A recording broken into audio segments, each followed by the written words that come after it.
People don't want to talk about certain things. They don't want to watch certain things. They don't want to do certain things. Even if you're like in the middle of the moment again and they change their mind, it is completely up for them to do that. You know, maybe they thought they were into it. Maybe they thought they were comfortable with it. And maybe they found out they're not.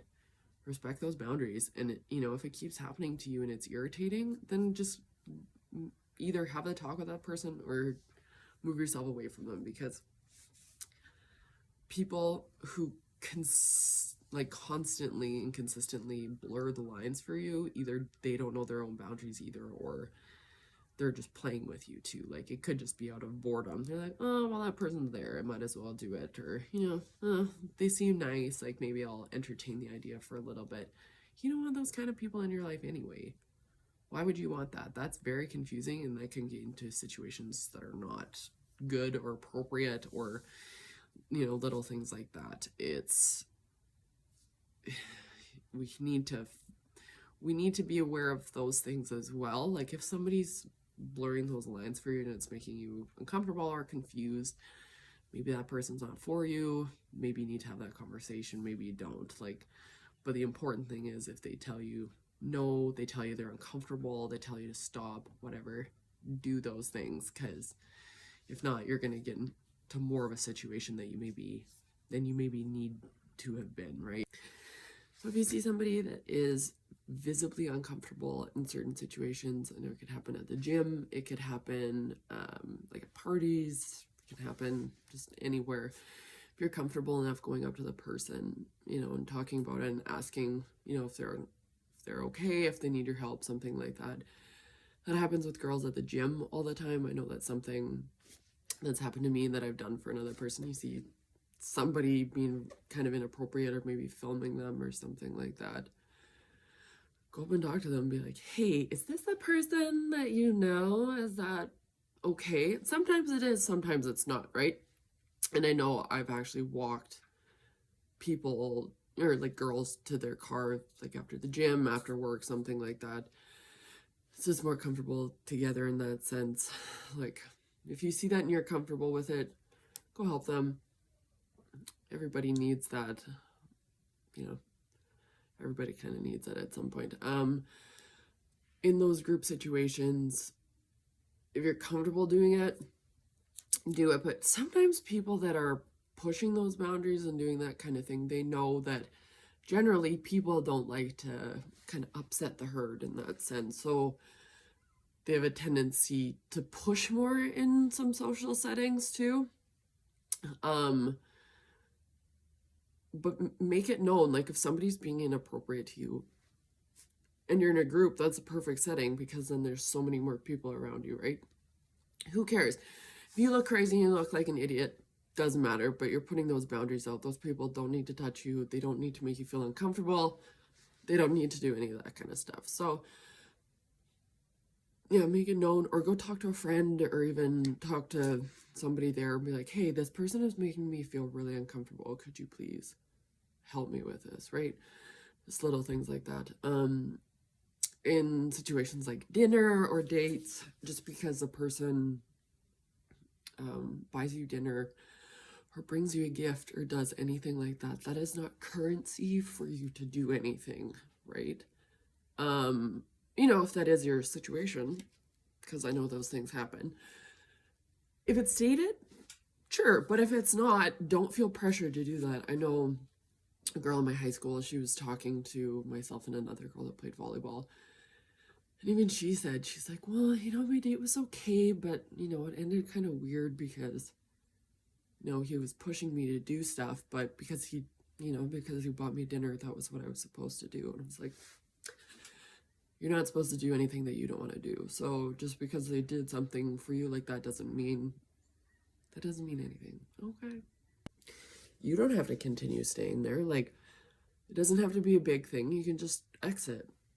And if you don't want it to seem weird, you can be like, oh, hey, something just came up. I can't be here anymore.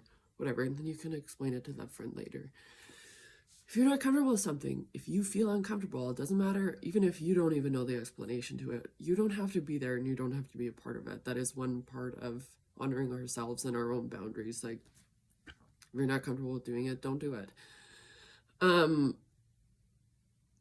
So the takeaway from this, or what I kind of want everybody to do, is write down what consent means to you, or at least think about it. What does consent mean to you for yourself? What does consent mean to you for other people? Because some of us are more comfortable having, other people in our spaces, or, hugging us or touching us, whatever. It's not a big deal. Some people do. So how do we honor that for other people? How do we notice that for other people? How can we be more vigilant with our boundaries, or, honoring other people's boundaries? Have that conversation with people. You'll be surprised what you find out about yourself, and maybe what you find out about other people that you didn't know, right? You can talk to your parents, if you have kids, talk to them. If you talk to your partner, if you have one, friends, whatever. What does consent mean to you? It means something different for everybody. We like to think that everybody has the same general concept of it, but clearly some people don't. So what does it mean to you? I think that's pretty clear for today. I do feel like this is definitely a topic I'm going to come back to. But yeah, the takeaway from it, don't touch people if they don't want to be touched. Especially do not touch people's hair. That is, okay, I'm going to put like a huge thing about that in the bottom here. Do not, under any circumstances, touch people's hair. Ever. Or touch people. But definitely their hair. It's like an insult to our ancestors. Don't touch that. You don't know what's going on. But do not touch their hair.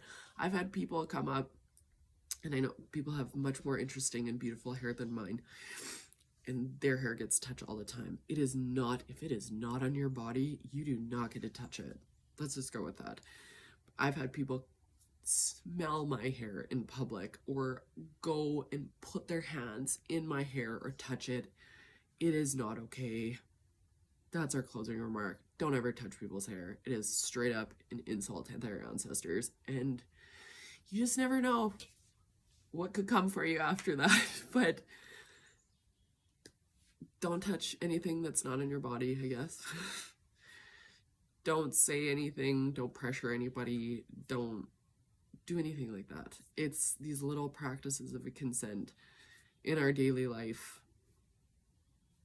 It is a good and easy practice. Like, you don't have to automatically know what you're doing right off the bat here, but the more you talk about it, the more you communicate it with people, I think, the better. And then everybody kind of knows, right?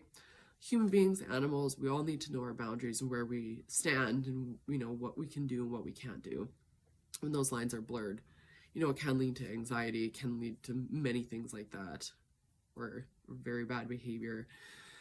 So yeah, lots of learnings with this and with ourselves. This is a topic, obviously, that I'm going to come back to. So if I missed anything, please let me know.